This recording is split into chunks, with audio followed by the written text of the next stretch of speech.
Bienvenue dans le podcast L'heure du Caire. Et oui, le nom du podcast a changé récemment. D'ailleurs, je tiens à te présenter toutes mes excuses pour cette longue absence. Le dernier épisode de podcast a été publié en mars 2026, de cette année quand même. Donc ça fait plusieurs mois que je n'ai pas publié de podcast. J'avais même fait une pause sur les business vlogs également sur ma chaîne YouTube.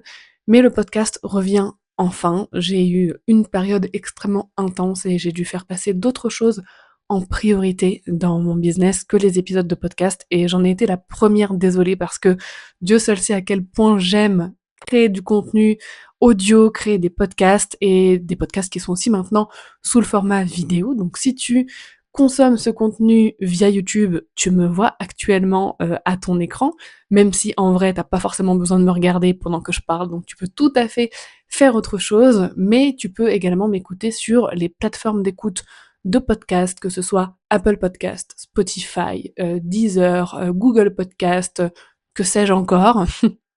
Et tu as l'audio qui est amplement suffisant. Donc, comme je te le disais, bienvenue sur L'heure du Caire, mon nouveau podcast qui remplace, enfin voilà, c'est juste le nom qui change. Il n'y a pas de nouveau podcast en termes de nouvelles vignettes, de nouvelles plateformes, etc. J'ai dû changer le nom parce que le nom Because We Care était déjà pris par beaucoup d'autres choses. Je pensais pas que ça me poserait problème au départ, mais j'ai découvert par la suite qu'une entreprise en France était déposée sous le nom de Because We Care, donc même si personne ne m'avait contacté encore, je préférais quand même prendre les devants et ne pas avoir le même nom qu'une autre entreprise française qui existe et que d'autres éléments, d'autres associations ou d'autres entreprises qui existaient aussi dans le monde. Il y avait déjà un autre podcast aussi qui s'appelait Because We Care et j'avais pas trouvé au départ avant de créer le podcast Because We Care. Donc voilà, l'heure du Caire, je t'avoue que je n'ai pas cherché midi à 14h pour le nom. Ça a été très évident, j'y ai pensé, je me suis dit allez, l'heure du Caire, c'est très bien. En plus, ça fait penser à mon thé, voilà, que j'ai toujours avec moi. Donc voilà, bienvenue sur l'heure du Caire. Et pour ce premier épisode de l'heure du Caire, mais qui n'est pas le premier épisode du tout, parce que tu as une vingtaine d'épisodes déjà à écouter sur ce podcast, et quasiment 200 épisodes sur mon ancien podcast Entrepreneur Care, tu as du contenu déjà à consommer en gros. Si tu veux m'entendre sur les sujets de l'entrepreneuriat, du customer care, de l'expérience client, aujourd'hui, j'avais envie de revenir sur un sujet qui est l'un des premiers sujets que j'ai traités sur mon podcast, mon ancien podcast Entrepreneur Care, en 2019. Donc, ça date. Et aujourd'hui, c'est donc le sujet du salariat versus l'entrepreneuriat. J'ai été salariée pendant 7 bonnes années et ça fait maintenant 7 bonnes années que je suis entrepreneur également. En novembre 2026, je fêterai mes 8 ans d'entrepreneuriat déjà. Donc je trouvais que c'était simplement le bon moment pour moi de faire un bilan de mes expériences professionnelles en tant que salarié et en tant qu'entrepreneur pour un petit peu décider factuellement quels étaient vraiment les inconvénients des deux modes de vie, parce que c'est clairement des modes de vie différents, mais aussi les avantages. Et donc c'est le bon moment pour moi de faire un bilan super honnête, et le but pour toi d'entendre ce bilan qui va être extrêmement factuel, c'est si jamais tu es dans une démarche peut-être de changement professionnel, de reconversion ou d'évolution, peu importe dans quel sens, si tu te poses des questions sur l'entrepreneuriat, est-ce que c'est fait pour toi, oui ou non, ou même si tu es déjà entrepreneur et que peut-être que parfois tu te dis mais j'aimerais bien redevenir salarié, bah peut-être que je vais pouvoir t'éclairer sur certains points.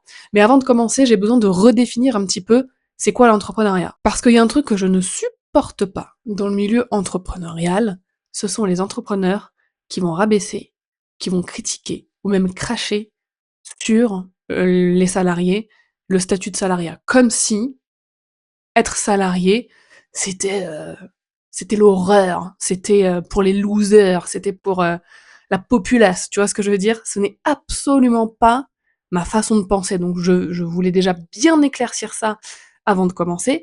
Et donc dans l'entrepreneuriat, je mets dans ce gros cercle tous les indépendants, ok? Que ce soit les freelances, les prestataires de services, les créateurs de formations en ligne, les créateurs de start-up, peu importe le statut, peu importe ce que tu fais, à partir du moment où tu es en statut d'indépendant et où c'est toi qui gères ton activité de façon totalement, autonome ou même si tu as une équipe, mais voilà, c'est toi qui es in charge, comme on dit, tu es entrepreneur. Même si tu es prestataire de service, tu es entrepreneur. Ça demande le même état d'esprit. On rencontre souvent les mêmes problèmes aussi. Qu'on soit entrepreneur, créateur d'une entreprise et qu'on embauche des salariés, que machin et que si on est freelance avec 2-3 clients par mois. Vraiment, ça demande les mêmes efforts en termes de plein de choses qu'on va voir dans cet épisode, de discipline, de rigueur, de sérieux, de professionnalisme, de passion pour son métier aussi. Ça demande la même chose, c'est juste que les deux n'exploitent pas ça au même niveau, dans le sens où l'impact n'est pas le même, forcément, parce que plus il y a de monde à gérer, ou plus il y a de clients à satisfaire, forcément le volume, l'ampleur des problèmes est différent, mais sinon ça demande la même chose. Donc voilà, maintenant qu'on est tous OK sur qui sont les entrepreneurs et qui sont les salariés, donc en gros on a simplement un contrat salarial avec une entreprise, peu importe laquelle. D'accord? Donc, pour te donner concrètement, avec le recul, les avantages et les inconvénients que je relève du salariat et de l'entrepreneuriat, je dois quand même très rapidement te reparler de mon expérience dans ces domaines-là, en commençant par le salariat. Ça t'aidera aussi à mieux comprendre mes conclusions, parce que chaque expérience est différente et il est normal que même si je reste un maximum factuel dans cet épisode, il est normal que ce soit mes expériences professionnelles qui influencent également ma conclusion et ce que je vais tirer de ces 7 années d'expérience salariale et 7 années d'expérience entrepreneuriale. Donc pour essayer de la faire le plus court possible, j'ai eu mon bac à 19 ans. J'ai commencé des études supérieures BTS MUC à l'époque que j'ai arrêté au bout de 3 mois. Je vais pas revenir dessus, je le ferai peut-être en épisode où je raconterai mon histoire plus en détail, mais voilà, j'ai arrêté les études et j'ai commencé à travailler direct. Et j'ai commencé à travailler, donc j'avais 19 ans toujours, dans une boutique de prêt-à-porter haut de gamme. Donc c'était avenue Victor Hugo, vue sur l'Arc de Triomphe et tout, c'était une très belle boutique, un très bel endroit. Et j'y ai travaillé pendant 2 ans. Cette première expérience professionnelle a été extrêmement positive pour moi parce que on me faisait confiance, on m'avait confié des responsabilités, l'équipe était juste géniale, l'environnement de travail aussi était top, et le management était plutôt bienveillant et sain. Alors, on peut toujours mieux faire, mais le premier manager, c'était un homme à l'époque, que j'ai eu, m'a quand même donné une bonne image du management dans une entreprise. Ensuite, j'ai quitté ce job-là parce que j'avais simplement envie de changement.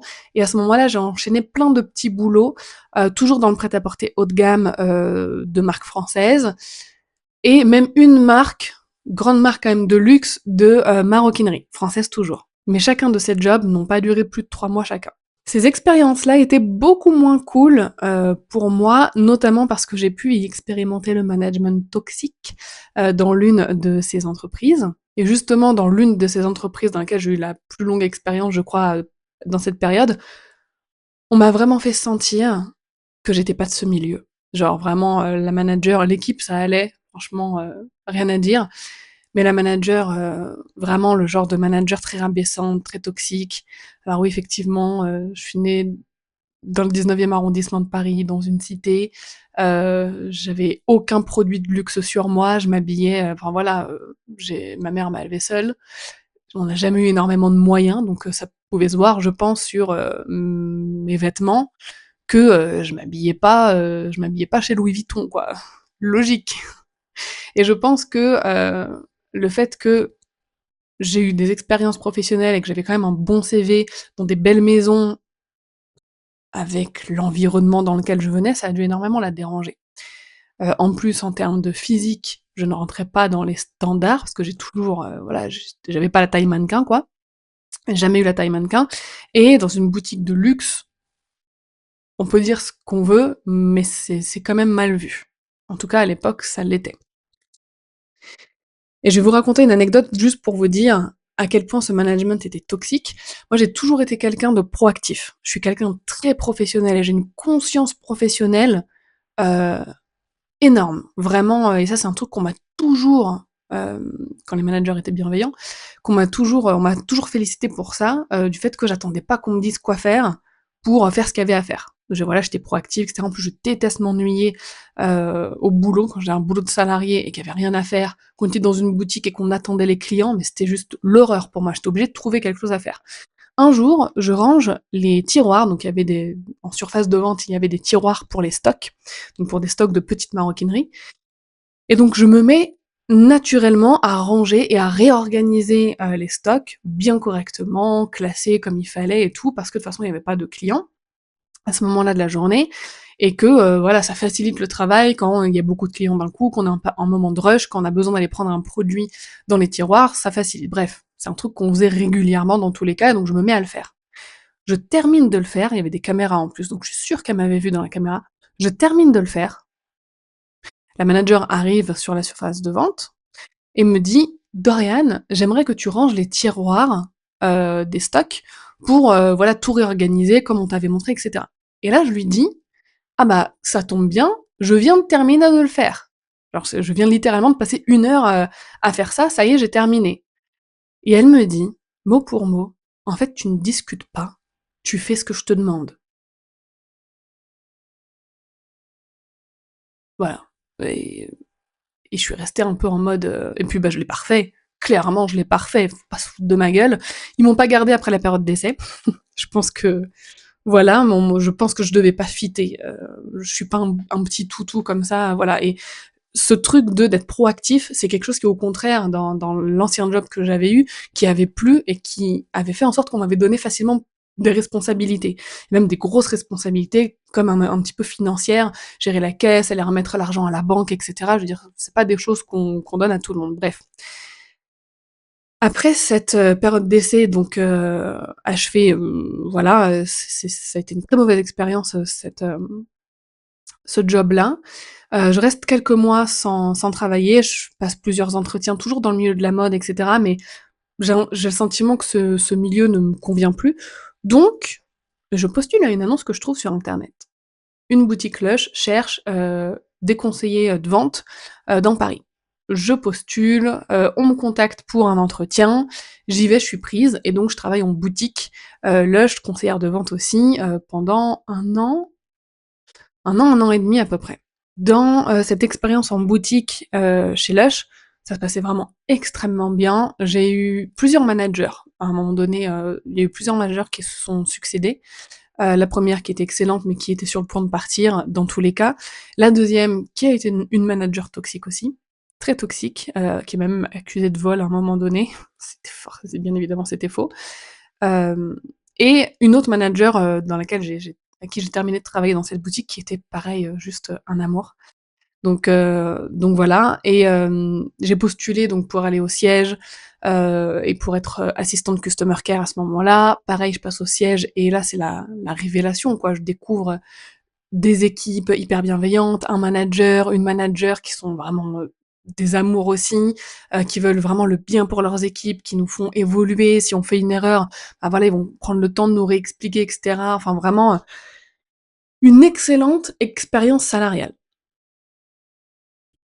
Et donc je termine ma carrière chez Lush en étant manager du customer care pour la France, la Belgique, le Luxembourg. Je suis même impliquée aussi pendant 1 an dans le développement européen du customer care de la marque. Donc dans cette entreprise, les managers que j'avais eus avaient repéré ce truc de professionnalisme, conscience professionnelle, etc. Et pareil, on m'a facilement donné des responsabilités et fait monter les échelons. Parce que, quand même, pour être manager, fallait un bac plus 5 au moins, je crois, dans les faits, dans les formes, mais moi je ne l'avais pas du tout, je n'avais que le bac. Donc on m'a fait confiance sur mes simples compétences, et parce que aussi je pense que je suis juste très douée pour la relation client et le customer care, donc voilà, tout ça, ça y a participé. Et ce que je veux dire, c'est que je n'ai pas vécu l'horreur dans ma vie de salarié. J'ai eu quelques déboires qui étaient souvent liés au management toxique, donc qui étaient liés à une personne spécifique, mais pas à l'entreprise en elle-même. Surtout que chez Lush, voilà, c'était une entreprise anglaise qui était hyper cool, on s'habillait comme on veut, je pouvais, dans cette entreprise, ça a été le moment où j'ai commencé à porter le voile, et donc on pouvait aller travailler avec le voile, même si je le mettais quand même en turban parce que on restait en France et que toutes les personnes du siège étaient des françaises, et je savais que ça passait pas pour certaines personnes, et à l'époque j'avais peut-être pas la force de caractère que j'ai aujourd'hui, Et donc pour que ça passe «mieux» entre guillemets, je voulais pas créer de conflit, j'avais pas l'énergie, voilà, de batailler, on va dire. Je le mettais en turban, mais à l'époque, ça me convenait, j'étais quand même très bien comme ça, je pouvais être moi-même, un minimum moi-même, et c'était top. Mais voilà, malgré ce job de rêve, ces responsabilités, une équipe à gérer, des voyages en Angleterre régulièrement, il y avait quand même des contraintes dans le salariat, et je pense que c'est pas je pense, ce sont ces contraintes qui m'ont poussée à quitter à un moment donné, ce travail, qui pourtant était incroyable, encore une fois, vraiment paillettes, paillettes, quoi. Les horaires imposés.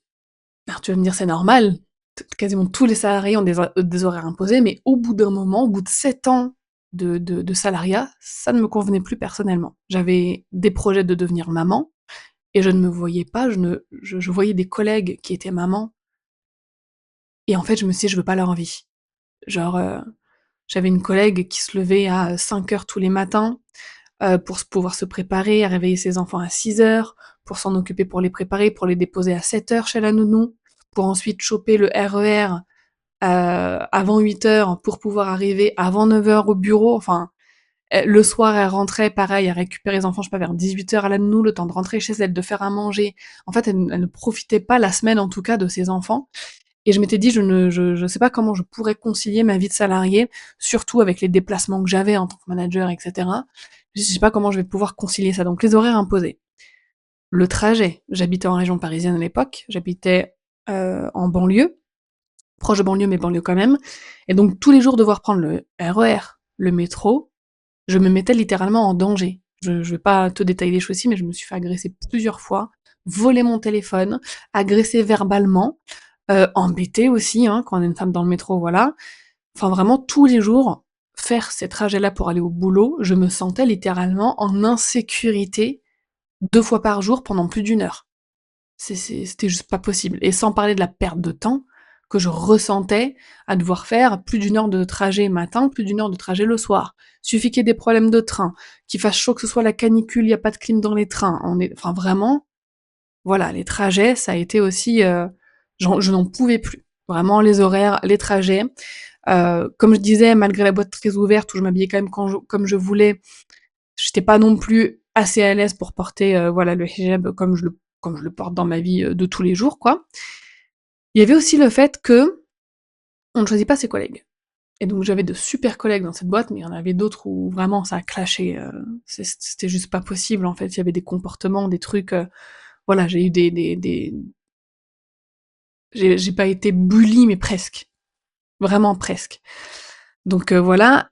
Et enfin, il y avait aussi le fait de ne pas forcément choisir les projets dans lesquels je voulais être impliquée. Alors c'est normal, j'étais manager du customer care, donc j'étais impliquée que dans les projets customer care, mais tu vois, même quand j'avais des idées, des choses à mettre en place, bah forcément elles ne pouvaient pas toutes être testées ou appliquées parce que, parfois raison de budget, et c'est tout à fait normal, je gère une entreprise donc je sais ce que c'est, question de budget parfois, question d'uniformisation également, de l'expérience client sur tous les pays, du monde, et cetera. Donc parfois je me sentais un peu limitée, ce qui est normal, attention, je dis pas que c'est pas normal, mais je dis juste que ce sont des contraintes normales du salarié qui, moi, ne me convenaient plus à un moment donné.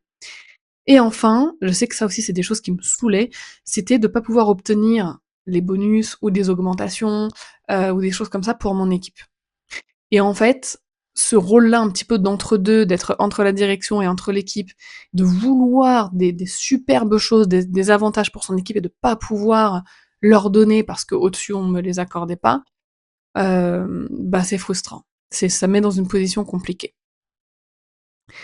Mais vraiment, je crois que les principales raisons qui ont été les pires pour moi et qui m'ont vraiment décidé à me dire: «C'est bon, je quitte le salariat, je n'en peux plus», c'était les horaires imposés, le fait d'avoir zéro flexibilité dans mon temps qui est quand même ma ressource la plus précieuse, les trajets qui étaient extrêmement éprouvants et dans lesquels j'étais en danger, c'est pas je me sentais en danger, c'est que j'étais littéralement en danger, à chaque trajet, et l'accumulation de toutes les autres petites choses que je t'ai citées quand même, qui faisaient que je ne me sentais pas libre. Pas libre en tout cas dans ma philosophie, dans la façon dont je voulais être libre et disposer de mon temps.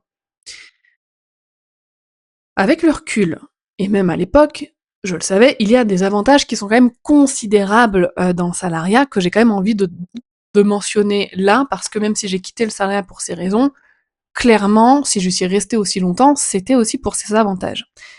Il y a la sécurité de l'emploi. Clairement, même si ça se fragilise de plus en plus en France, ça reste quand même plus safe que d'être créateur d'entreprise, vraiment. Les différentes cotisations, et quand je parle de cotisations, c'est que l'entreprise prend pour nous en charge une grosse partie de cotisations sociales, etc. Donc bien évidemment, on en a, hein, en tant que salarié, on voit la différence du brut au net, mais l'entreprise en prend quand même en charge une grosse partie.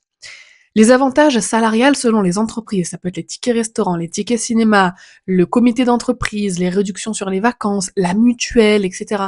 Je sais que dans ce job chez Lush, j'avais une mutuelle qui était quand même très bien, que je payais pas.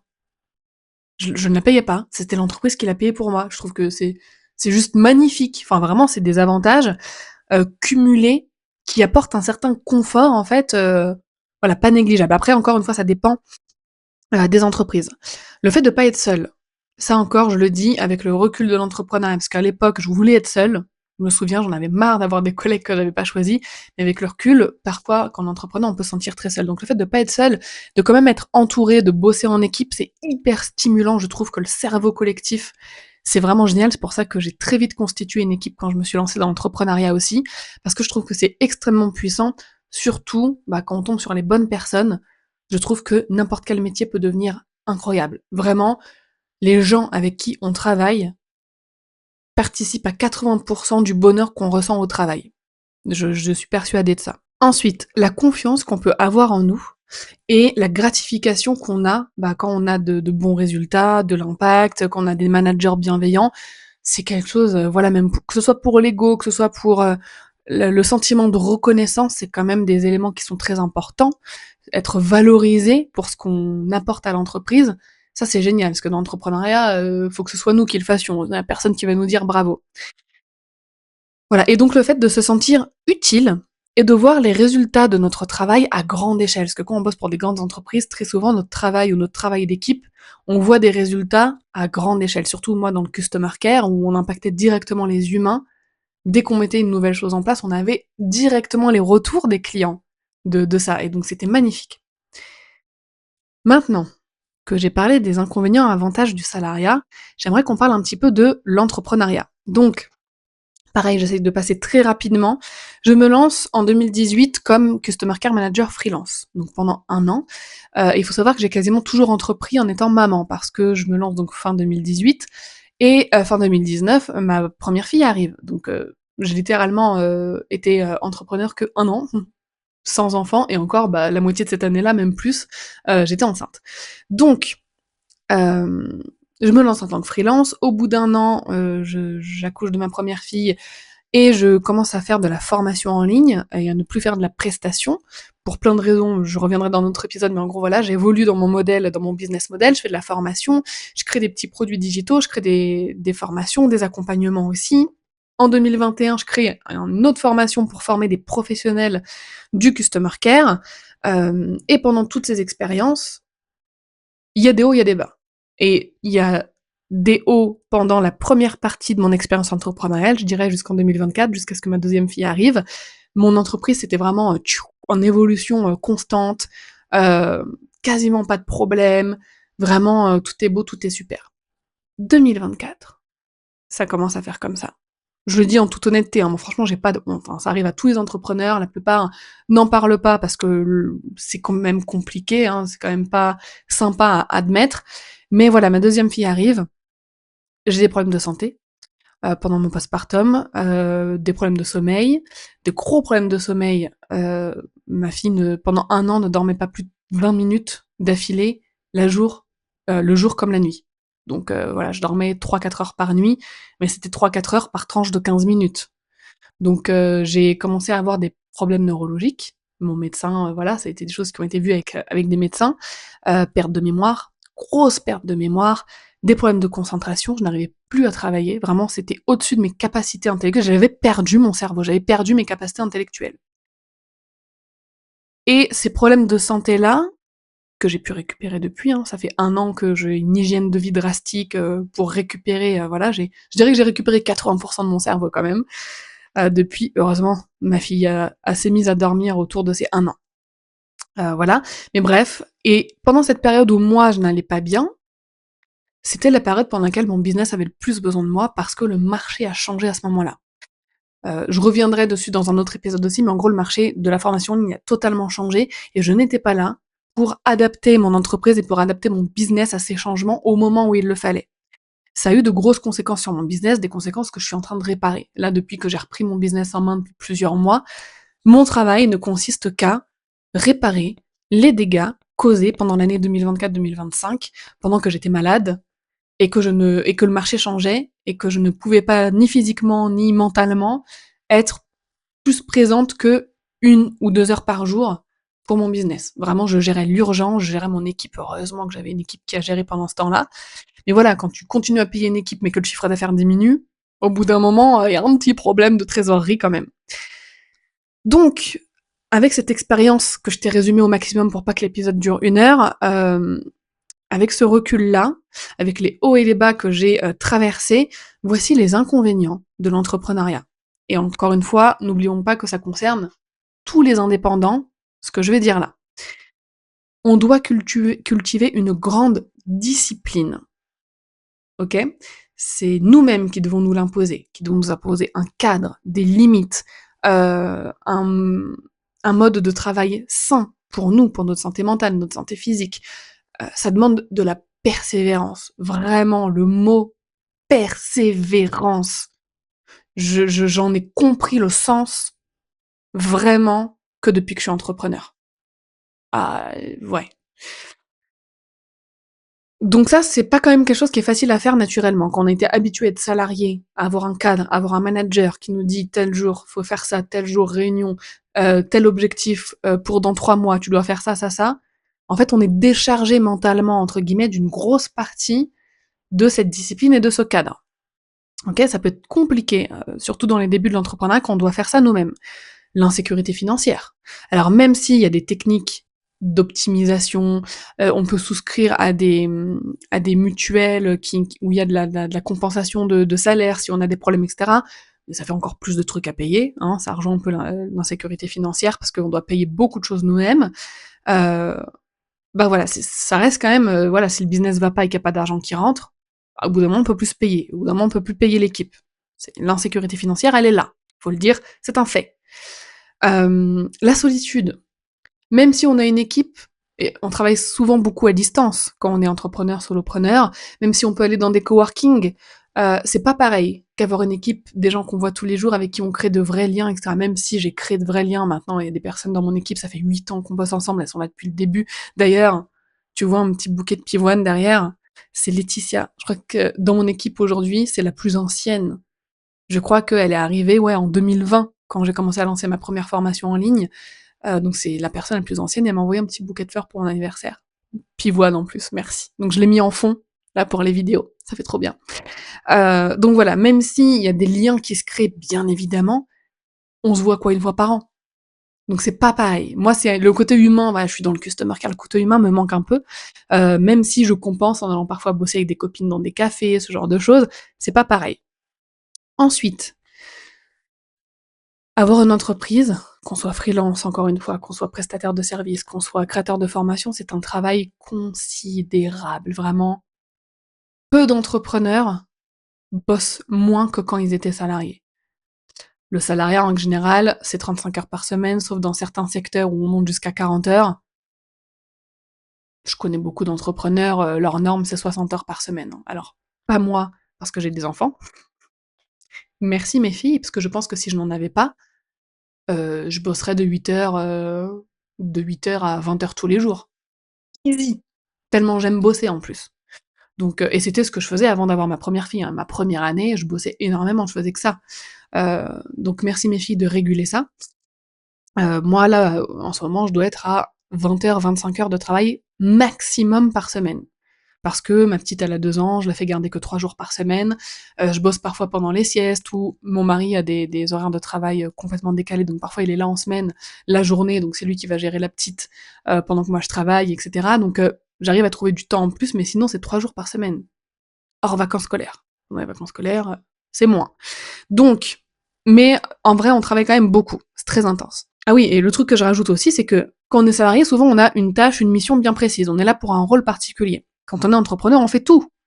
Sauf quand on commence à déléguer, qu'on a une équipe, mais on fait tout. Ce qui fait que on travaille énormément, on a énormément de charge mentale de par le cadre qu'on doit s'imposer nous-mêmes, de par le fait qu'on doit gérer tous les aspects d'une entreprise. La communication, la comptabilité, la gestion financière, le service client, la fidélisation, créer des supports de communication, créer nos produits, les améliorer. Parfois, on met même la main dans le technique, etc. Donc voilà, grosse charge de travail, grosse charge mentale. Tout est de notre faute. Tout est de notre faute. Légalement et dans les faits, tout est de notre faute. Un client est insatisfait, c'est de notre faute. Oui. Une personne de notre équipe fait une erreur qui a une conséquence sur un client, c'est de notre faute. C'est notre responsabilité. Et on se doit de prendre cette responsabilité. Donc, c'est that's something. Encore une fois, grosse charge mentale, grosse pression. Le stress. Alors moi, je suis quelqu'un qui stresse pas facilement. Vraiment, je suis quelqu'un de pas du tout stressé dans ma vie de tous les jours. Mais quand j'ai commencé à constater les conséquences financières de ma période 2024 où j'étais malade, etc., là, j'ai commencé à paniquer. Là, pour la première fois de ma vie, j'ai stressé pour l'argent. Chose qui ne m'était jamais arrivée, même quand j'étais vendeuse et que je touchais le SMIG. Quand je gérais bien, voilà, je gagne le SMIC, je suis pas en train d'aller m'acheter des sacs de luxe tous les 4 matins. Voilà, je gérais mon argent par rapport à mes moyens, mais je savais que tous les mois, j'avais quand même un SMIC qui tombait. Sûr et certain. Ah, je me suis pas payée pendant plusieurs mois, hein, en 2025. Et même là, début 2026. 2024, c'était autre chose parce que je me suis pas payée avec mon entreprise, mais j'avais un congé mat pendant plusieurs mois, donc j'ai eu quand même un revenu. Mais j'ai quand même j'ai paniqué à tel point que j'ai arrêté de me payer pour être sûre de pas prendre trop de trésorerie. C'est quand même un truc de ouf. Ce stress financier là, quand on a un problème dans mon business, ça là pour moi c'est l'une des pires choses. Vraiment, je ne pensais pas ressentir cette angoisse un jour dans ma vie. Et pourtant, je sais que c'est pas la fin du monde, il y a plein de solutions, etc. Mais voilà, encore une fois, that's something. Ok? On n'est pas protégé quand une galère nous arrive. J'en ai la preuve avec mon postpartum et les problèmes de santé que j'ai eus. Alors bien évidemment, je cotise à la sécurité sociale, donc j'ai eu plein de choses qui étaient remboursées, des soins, etc. Encore heureux, mais j'ai pas eu de compensation de salaire. Parce que je me suis pas arrêtée non plus. Voilà, j'ai pas eu de protection, en tout cas, par rapport à tout ça. Et en vrai, on n'en a pas. Et si demain mon business il coule et que je dois l'arrêter, je n'ai pas non plus le droit au chômage. Même si j'ai cotisé pour, et que je cotise encore plus qu'un salarié. Ce sont des inconvénients non négligeables. Et enfin, est-ce que j'ai gardé le meilleur pour la fin? Est-ce que j'ai gardé l'une des pires choses pour la fin? J'ai choisi d'avoir une entreprise en France, quoi. Les taxes. Bon, déjà la TVA, 20%. Bon, ça, quand on le sait, à la limite, je ne le compte plus. Genre, je fixe un prix, j'enlève automatiquement 20%, je ne le compte jamais dans le chiffre d'affaires qui va rentrer, je sais que ça passe. Ça passe par mon compte bancaire et ça ressort. La boucle de la TVA. Ensuite, quand je me paye chaque mois, il y a 45% de cette somme qui est prélevée par l'URSSAF sur le compte bancaire de mon entreprise. Plus, sur ce même salaire qui a déjà été prélevé de 45%, je paye aussi des impôts à titre individuel sur le salaire. Donc mon salaire, il est pompé 2 fois. Pas qu'un peu, presque à la moitié la première fois, et ensuite, bah, ça dépend des taux, là, des taux qu'on voit là sur le site des impôts, là, des taux personnels. Voilà. Il y a ça, il y a l'impôt sur les sociétés aussi, donc le peu de bénéfices que tu fais, parce que oui, ça aussi, voilà, faut générer des bénéfices, c'est pas si facile quand on a des dépenses. J'en ai pas fait tous les ans, hein, je peux te le dire. Bah, le peu de bénéfices que tu fais, il y a un impôt sur les sociétés. Donc on prend 30% d'IS. 30% ou 45%. C'est 30%, je crois qu'à partir de 40 000 euros de bénéfices, c'est 42%, un truc comme ça. Donc voilà. Les pires inconvénients de l'entrepreneuriat pour moi, c'est clairement le côté taxe. Donc ça, c'est avec mon statut, hein. Quand on est auto-entrepreneur, on a beaucoup moins de taxes, encore heureux. Quand on est en SARL, on a encore plus de taxes. Moi, je suis en EURL. Non, quand on est en SAS, pardon, on a encore plus de taxes. Moi, je suis en SARS, EURL, c'est pareil. C'est juste que je suis seule. SARL, c'est quand on a un associé. C'est un peu le statut du milieu. Voilà. C'est 26% en gros 26% quand on est entrepreneur, 45% plus tout ce que je t'ai dit quand on est en EURL, SARL, et je crois on frôle les 80%, 75%, je crois quand on est en SAS. Voilà. Donc, ça pour moi, les taxes, c'est l'un des pires inconvénients, ainsi que le stress qu'a pu générer mon business à certaines périodes. Pourquoi je te dis que les taxes, et je vais prendre 5 minutes pour en parler, c'est un inconvénient, parce que il est prouvé que la France est quand même l'un des pays les plus taxés au monde. Voilà. Je suis moins taxée, je suis plus taxée, pardon, que certaines entreprises qui génèrent des millions d'euros de chiffre d'affaires. Les classes moyennes, que ce soit chez les salariés ou chez les entrepreneurs, je pense que je suis dans la classe moyenne des entreprises. Alors je génère pas énormément de bénéfices, je génère pas un chiffre d'affaires astronomique. Je paye autant de taxes, genre le même level de taxes, qu'une entreprise qui va faire des millions. Et ça, je trouve que c'est un truc qui est pas juste. Voilà, je pense qu'il devrait y avoir des paliers plus, je vais dire plus palliatifs, ça n'a rien à voir, mais des paliers, plus de paliers quoi. Genre pas juste tu fais plus de 40 000, t'as 42% d'IS et tu fais moins de 40 000, alors t'as 30% d'IS. Non, faudrait un truc mieux que ça, qui prenne en compte combien on se paye, qui prenne en compte le chiffre d'affaires généré, les dépenses qu'il faut aussi pour faire euh, tourner notre business, bien évidemment les bénéfices, et qu'en fait il y ait, je sais pas moi, 4, 5, 6 paliers différents, avec des tranches différentes, ou quand on est dans les plus petites tranches, les tranches les plus vulnérables, je pense aussi aux artisans, je pense à plein de professions comme ça, les agriculteurs qui ont aussi, il me semble, le statut d'indépendant, etc., qui douillent pas mal aussi niveau taxes, en fait, sont des tranches, et que les tranches d'indépendants les plus vulnérables ne soient pas taxées et imposées autant que des entreprises qui font des millions, qui en plus s'en foutent de l'écologie, qui participent à la destruction de plein de trucs, alors que nous, à notre échelle, en plus, on essaye de faire grave attention en tant qu'indépendant, on se sent responsable, on a envie de faire les choses bien, etc. Bref, je pourrais faire tout un épisode à ce sujet, mais je pense que tu as compris. Voilà, donc c'est pour ça aussi que j'ai mis les taxes dans le truc qui me dérange le plus, parce que, dernière chose, mes taxes, j'ai l'impression qu'elles servent à rien. Je, je, je, je, je- L'argent en France n'est pas utilisé pour le bien du pays, c'est un fait. Quand on voit l'état des hôpitaux, du système scolaire, quand on voit que là, en période de canicule, les maisons de retraite, les hôpitaux n'ont jamais été équipés en clim, pourtant on sait qu'il y a des vagues de chaleur de pire en pire qui arrivent chaque année. En fait, où va notre argent? Même les autoroutes, on payait les péages, etc. pour financer l'autoroute, et ça fait longtemps que c'est remboursé, hein, les autoroutes, on continue de les payer encore.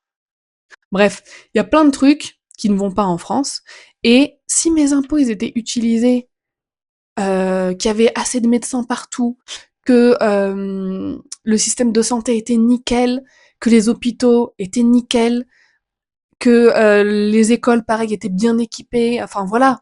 Si je voyais l'impact de nos impôts, mais vraiment, franchement, prenez mon argent, taxez-moi plus même. Si c'est utilisé pour vraiment le bien de tout le monde, pas de problème. Le souci, c'est que c'est pas le cas. Le souci, c'est que cet argent est utilisé pour financer des guerres, financer des trucs pas cool, et que des trucs pas cool. Bref, je ne vais pas m'étaler sur ces sujets politiques. Là, tout de suite, tu peux me dire ce que t'en penses dans les commentaires. J'accepte totalement les désaccords, mais je n'accepte pas par contre qu'on s'exprime de façon irrespectueuse. Donc si t'es pas d'accord avec ce que je dis, je l'entends parfaitement, mais continuons de nous respecter en tant qu'être humain. Je le précise parce que souvent quand je prends la parole sur des sujets un petit peu touchy comme ça, euh, souvent je reçois des menaces. Donc please, soyez gentils. Enfin, il y a quand même beaucoup d'avantages au statut d'entrepreneur, sinon je ne serais pas là à te faire cette vidéo aujourd'hui. Je ne serais certainement plus entrepreneur depuis longtemps s'il y avait que ces inconvénients. La flexibilité temporelle. Alors, je te disais tout à l'heure qu'on travaillait beaucoup, mais on travaillait certainement pas aux mêmes heures que tous les salariés, que tout le monde. Et ça, c'est génial, de pouvoir choisir quand on travaille. Heu, j'ai envie de prendre un rendez-vous, chez un médecin, chez une masseuse, d'aller faire un déj avec une copine, personne va me dire, «Tu reviens avant la fin de la pause, hein!» Bref, tu compris. La liberté, vraiment ce sentiment de liberté que je n'avais pas dans le salariat, je l'ai dans l'entrepreneuriat malgré tous les inconvénients que je viens de te donner. Je peux travailler d'où je veux, de chez moi, d'un café, en voyage, de chez ma grand-mère que j'ai envie d'aller voir. Je peux travailler d'où je veux. Quand je veux, je peux travailler le soir, je peux travailler très tôt le matin, de 5h à 8h du matin avant que mes filles se réveillent, je peux travailler pendant la sieste, et je peux ne pas travailler de 9h à midi, parce que je veux passer ma matinée avec elles, et de 16h à 18h, parce que pareil, après la sieste, je veux être avec elles. Je travaille quand je veux. Euh, D'où on veut, je m'habille comme j'en ai envie, voilà. Peu importe qui on est et comment on veut s'habiller, si on a des tatouages, des piercings, des cheveux roses, un foulard comme moi, peu importe. Envie de mettre des décolletés, j'en sais rien. Il y a plein d'entreprises où on ne peut pas s'habiller comme on veut. Et je trouve que c'est dommage, parce que la façon dont on s'habille, c'est aussi une expression de notre identité. Moi, je mets par exemple que des couleurs. Tu ne verras jamais en noir. Très rare, peut-être 2 fois dans l'année, je vais mettre du noir. Je sais pas pourquoi. Sinon, je suis toujours en couleur. Si demain je dois bosser dans une entreprise qui m'impose de m'habiller en noir, et je serai la plus malheureuse du monde, vraiment. Bref, faire en sorte que les gens se sentent bien comme ils sont, et qu'ils puissent être eux-mêmes, c'est hyper important. Et l'entrepreneuriat me permet ça, nous permet ça. Et la liberté dans nos projets. Je ne sens pas de limite à ce que je peux faire avec mon entreprise. Et pareil, ça, je trouve que c'est libérateur, c'est juste incroyable. On crée nous-mêmes ce qu'on désire. Et ça, c'est passionnant. Surtout quand on est passionné, on peut faire vraiment ce qu'on veut, on peut tester ce qu'on veut, même si on se plante, on s'en fout, c'est nous, de toute façon, c'est notre faute. Donc ça impacte personne d'autre. On peut tester ce qu'on veut, les projets qu'on veut, etc. Pareil, je trouve que c'est génial. Comme je le disais, il n'y a pas de limite et c'est un sentiment d'évolution permanent qui, moi, me manquait beaucoup dans le salariat. C'est pas juste une sensation, c'est un fait. J'apprends des choses chaque semaine. J'ai mon intellect et mon intelligence qui se développent chaque semaine. C'est incroyable. Vraiment, merci l'entrepreneuriat pour ça. On a de l'impact. Alors à notre échelle, je suis pas une entreprise multinationale qui impacte 15 millions de personnes chaque année, mais le peu de personnes, la centaine de personnes que j'impacte par an, bah je le fais bien, je le fais à ma façon, je le fais avec mes valeurs. La possibilité de très bien se rémunérer, attention, quand l'entreprise fonctionne bien, bien évidemment, et qu'on est bien accompagné pour l'optimisation fiscale. Je mets une parenthèse, c'est une chose que je ne suis pas encore. Je n'estime pas que je me rémunère bien. Je crois que le plus que je me suis payé mensuellement dans toute ma vie d'entrepreneur, c'est 2 000 €. Je n'ai jamais été au-dessus de 2 000 € de rémunération mensuelle depuis 8 ans que je suis entrepreneur. Alors il y a eu des périodes où c'était un choix, où j'aurais pu largement me payer plus, mais je préférais investir dans une équipe qui allait me libérer du temps, etc. Voilà. Et je suis pas du tout bien accompagnée fiscalement parlant. Faudrait que je trouve quelqu'un de vraiment bien calé sur le sujet. Mais c'est un avantage qui existe. Choisir avec qui on travaille. Je ne travaille pas avec des personnes qui ont des valeurs opposées ou qui n'ont même pas de valeur du tout. Et l'évolution personnelle, le développement personnel. Vraiment, je deviens une meilleure personne chaque jour, chaque année, chaque semaine depuis que je suis entrepreneur. J'apprends de nouvelles choses. J'apprends sur moi-même, j'apprends sur le management, sur la psychologie, sur la relation client, bien évidemment, sur plein de choses, sur les technologies. C'est une évolution, comme je le disais, permanente, que ce soit professionnelle, que ce soit l'évolution de mon entreprise, que ce soit mon évolution personnelle. Et je trouve que c'est magnifique. Et c'est pas toutes les entreprises qui permettent ça à leurs salariés. Ok? Donc mes avantages pour moi qui pèsent le plus lourd dans la balance, et c'est vraiment le pourquoi de je suis toujours entrepreneur au bout de 8 ans, malgré tous les inconvénients qui sont quand même ardos, la liberté, la flexibilité. En étant maman, moi c'est juste indispensable. Le fait de faire ce que je veux, les projets que je veux, les changements que je veux, et le troisième, vivre de ma passion. Je suis passionnée de customer care, je fais monter mon expertise dans ce domaine depuis hyper longtemps, et la transmission. Et je peux te transmettre cette passion à d'autres personnes, c'est juste un truc de ouf. C'est génial. Donc voilà, ces éléments-là pour moi, dans ma situation, que je considère être une situation privilégiée, dans le sens où j'ai un mari depuis... Ah, ça va être nos 10 ans de mariage cette année. J'ai un mari depuis longtemps qui, lui, a un salaire qui assure aussi, donc je suis pas dans une situation précaire. C'est-à-dire que les périodes dans ma vie où où je ne pouvais pas me payer, c'était pas grave parce qu'on avait quand même de quoi subvenir à nos besoins, ce qui n'est pas le cas de tout le monde. Donc c'est pour ça que je préfère préciser que j'ai quand même une situation privilégiée par rapport à d'autres indépendants ou entrepreneurs. Donc voilà, par rapport à mon contexte à moi, mon expérience, etc., vraiment pour moi, les avantages de l'entrepreneuriat, ce sont les meilleurs au monde, et je changerai pas. Tant que ça me convient, bien évidemment, je ne changerai pas. C'est ce qui me convient le mieux, c'est le mode de vie qui me convient le mieux. Je te fais un petit récap avant qu'on se quitte sur les inconvénients, les avantages. Donc, inconvénients, salariat, horaire imposé, le temps de trajet, pas pouvoir s'habiller comme on veut, pas de flexibilité horaire, pas choisir ses collègues, pas choisir forcément les projets dans lesquels on veut être impliqué, compliqué parfois d'avoir des augmentations salariales même quand on les mérite. Ok? Avantage du salariat, sécurité de l'emploi, les cotisations, les trucs qu'on paye nous-mêmes quand on est entrepreneur qui sont pris en charge par l'entreprise, les avantages salariales selon les business, le fait de pas être seul, la confiance qu'on peut avoir et la gratification de nos managers, le fait de se sentir utile aussi et de participer à quelque chose de plus grand que nous. Les inconvénients de l'entrepreneuriat: cultiver une grande discipline, soi-même, l'insécurité financière, la solitude, la quantité de travail et la charge mentale aussi que ça génère, le fait qu'on soit responsable de tout, le stress que peut générer cette responsabilité, mais aussi les problèmes financiers qu'on peut rencontrer quand on a une entreprise, le fait de pas forcément être protégé quand on a une galère, que ce soit de santé ou business, les taxes. Voilà. Les avantages: la flexibilité temporelle, la liberté, où on veut, quand on veut, comment on s'habille, la liberté dans nos projets, etc. On crée ce qu'on a envie de créer, donc la liberté de création. Pas de limite, le sentiment d'évolution permanente, l'impact qu'on peut avoir, la possibilité de très bien se rémunérer selon les contextes, choisir avec qui on travaille et l'évolution personnelle. Pour conclure, j'aimerais te dire quelque chose de très important. Il n'y a pas de meilleur statut que l'autre. Ok? Les deux statuts ont des inconvénients bien chiants, mais aussi des avantages considérables. Et en fait, ta décision, si aujourd'hui tu écoutes cet épisode parce que tu es dans un moment de doute entre ces deux statuts, il y a deux éléments sur lesquels tu dois te poser une question. Et seulement ça.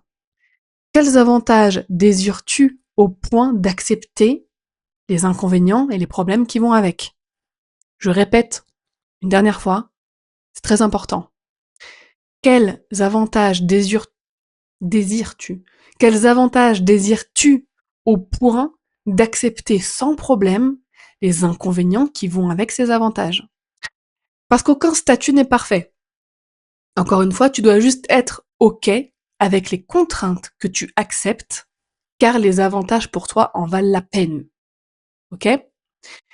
C'est pour ça aussi que dans le campus Customer Care, avec les Customer Care Managers que je forme, même si je forme des freelances, il y a tout un module pour se lancer en tant que freelance, etc., et que la majorité choisissent ce statut pour les avantages notamment que je t'ai mentionné dans cet épisode, j'insiste pour que certaines CCM postulent quand même à des jobs de salariés qui leur font de l'œil et qui vont présenter des avantages qu'elles recherchent. Aujourd'hui, on a de plus en plus d'offres de job en 100% télétravail. Et par exemple, si ce qu'elles recherchaient, c'était surtout le fait de pouvoir travailler d'où elles veulent, pouf, ça coche la case. Donc, il faut vraiment regarder c'est quoi qui est hyper important pour toi comme avantage et que tu veux absolument et sur lesquels tu ne feras pas de concessions, et quels sont les inconvénients que tu ne te vois pas du tout assumer. Ok? Et que ce soit en freelance, en mission freelance ou dans des jobs salariés, tu peux essayer de trouver un petit peu ce qui peut te convenir. Voilà. Donc, par rapport à ça, j'espère avoir répondu à tes questions, j'espère avoir fait l'épisode le plus complet possible sur les avantages et les inconvénients. D'ailleurs, l'épisode va être assez long, mais je ne pouvais pas traiter ce sujet en surface. J'avais vraiment besoin de creuser en profondeur les avantages, les inconvénients et de te documenter tout ça avec mon expérience et avec aussi l'expérience de ce que je peux entendre autour de moi, d'autres entrepreneurs, d'autres freelances, surtout que j'accompagne des freelances encore une fois depuis 2021 à se lancer. Je sais pertinemment quels sont les inconvénients de l'entrepreneuriat et les avantages aussi, et je tenais à être extrêmement transparente et honnête avec toi sur ces deux avantages, sur ces deux statuts, leurs avantages, leurs inconvénients. J'espère que cet épisode de l'heure du care t'aura plu. Partage-le s'il te plaît à des personnes de ton entourage à qui tu sais que cet épisode va être utile si ils sont dans des réflexions de choix de professionnels, etc. Abonne-toi à ma chaîne YouTube si ce n'est pas encore le cas, si tu regardes ce podcast en vidéo. Si jamais tu m'écoutes via une plateforme d'écoute de podcast, abonne-toi également s'il te plaît sur cette plateforme. Et si tu en as la possibilité, mets-moi un petit commentaire et une note, 5 étoiles dans l'idéal, et si t'es sur YouTube, tu peux me mettre un petit pouce et même un commentaire pour rebondir sur certains sujets que j'ai pu aborder dans cet épisode. Ça m'aide, moi j'aime bien le contact, j'aime bien papoter, j'aime bien avoir votre avis, donc déjà pour ça, c'est hyper important pour moi, mais ça aide aussi la chaîne YouTube et le podcast sur les plateformes à être un petit peu mieux référencés. Donc je te remercie pour ton soutien, et en attendant le prochain épisode de l'heure du care, surtout, prends bien soin de toi.